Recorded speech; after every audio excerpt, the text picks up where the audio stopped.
कधी विचार केलाय की एक छोटंसं युद्ध आणि त्यानंतर झालेला एक साधा करार हिमालयातल्या एका राज्याचं अख्खं भविष्य कसं बदलू शकतो? आज आपण हीच गोष्ट उलगडून पाहणार आहोत. म्हणजे बघा, फक्त एका कागदाच्या तुकड्यामुळे एखाद्या देशाच्या सीमा नव्याने आखल्या जाऊ शकतात, त्याचं नशीब कायमचं बदलू शकतं. याच प्रश्नाच्या उत्तरात आपल्याला सापडते भूतान आणि बलाढ्य ब्रिटिश साम्राज्याची एक रंजक गोष्ट. तर ही गोष्ट आहे साधारणपणे 19व्या शतकाच्या मधली. एका बाजूला होतं आपलं साम्राज्य दिवसेंदिवस वाढवणारं ब्रिटिश शासन आणि दुसऱ्या बाजूला होतं एक शांत हिमालयन राज्य भूतान. आणि यांच्यात एका मोक्याच्या जमिनीवरून संघर्षाची ठिणगी पडली. पण या द्वारजमध्ये असं होतं तरी काय? हे केवळ डोंगरांमधून जाण्याचे रस्ते नव्हते, तर यापेक्षा खूप काही होतं. इथली सुपीक जमीन चहाच्या मळ्यांसाठी, मौल्यवान लाकडासाठी, म्हणजे अगदी सोन्यासारखी होती. आणि म्हणूनच हा प्रदेश दोन्ही साम्राज्यांसाठी इतका महत्वाचा, अगदी वादाचा मुद्दा बनला होता. तर मग हा वाद संघर्षापर्यंत कसा पोहोचला? हे युद्ध खरं तर फार काळ चाललं नाही, पण त्याचे जे परिणाम झाले ना, ते भूतानला पुढची अनेक दशक भोगावे लागले.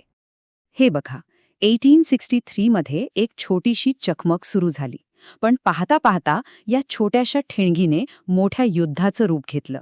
ब्रिटिश सैन्याच्या प्रचंड ताकदीपुढे भूतानचा टिकाव लागणं जवळपास अशक्यच होतं. आणि झालंय तसंच. फक्त 2 वर्षांच्या आत, म्हणजे 1865 पर्यंत ब्रिटिशांनी हा सामना अगदी निर्णायकपणे जिंकला होता. युद्ध तर संपलं, पण ते संपलं एका महत्वाच्या दस्तऐवजावर सही करून. आणि तो दस्तऐवज होता सिंचुलाचा तह. याला रावापाणीचा 10 कलमी तह असंही ओळखलं जातं.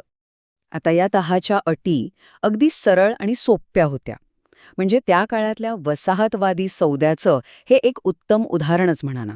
भूतानने काय करायचं, तर बंगाल आणि आसाममधला सगळा मोक्याचा दुआर्ज प्रदेश ब्रिटिशांना देऊन टाकायचा. आणि या बदल्यात ब्रिटिश सरकार भूतानला दरवर्षी काही रक्कम देणार. म्हणजे सरळ हिशोब, जमिनीच्या बदल्यात पैसा.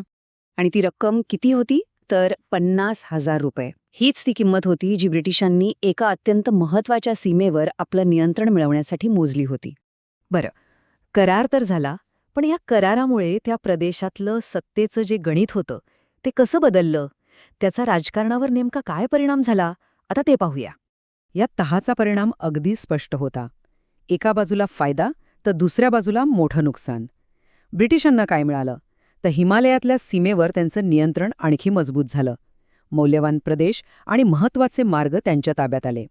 आणि भूतानचं काय, तर त्यांना आपली मोक्याची जमीन गमवावी लागली आणि त्यांचा प्रभावही खूप कमी झाला. 1965चा हा एक तह, आणि या एका तहाने भूतानला ब्रिटिशांच्या प्रभावाखाली आणलं. आणि हा प्रभाव काही थोड्या काळासाठी नाही, तर पुढची अनेक दशकं कायम राहिला. पाहूया हे नेमकं कसं घडलं. सुरुवातीला संघर्ष होता हे खरंय, पण त्यानंतर हळूहळू तणाव कमी झाला आणि संबंध सुधारू लागले. भूतान ब्रिटिशांवर अधिक अवलंबून राहू लागलं. याचं एक मोठं उदाहरण म्हणजे 1904 सालची घटना. जेव्हा ब्रिटिशांनी तिबेटमध्ये एक मोहीम काढली, तेव्हा भूतानच्या राजाने त्यांना मोलाची मदत केली. आणि या सहकार्यामुळेच भूतानवरचा तिबेटचा प्रभाव संपला आणि ते पूर्णपणे ब्रिटिश प्रभाव क्षेत्रात आले. म्हणजे थोडक्यात सांगायचं झालं तर या तहामुळे आणि त्यानंतरच्या घटनांमुळे भूतान पूर्वीपेक्षा अधिक दृढपणे ब्रिटिश प्रभावाखाली आले. ही एकच ओळ खरं तर या संपूर्ण इतिहासाचं सार सांगून जाते. आणि म्हणूनच जाता जाता हा एक प्रश्न मागे राहतोच. हा सिंचुलाचा तह खरंच शांततेसाठी केलेला एक करार होता, की पराभवानंतर शरणागती पत्करण्याची एक किंमत होती? यावर विचार करायला नक्कीच हवा.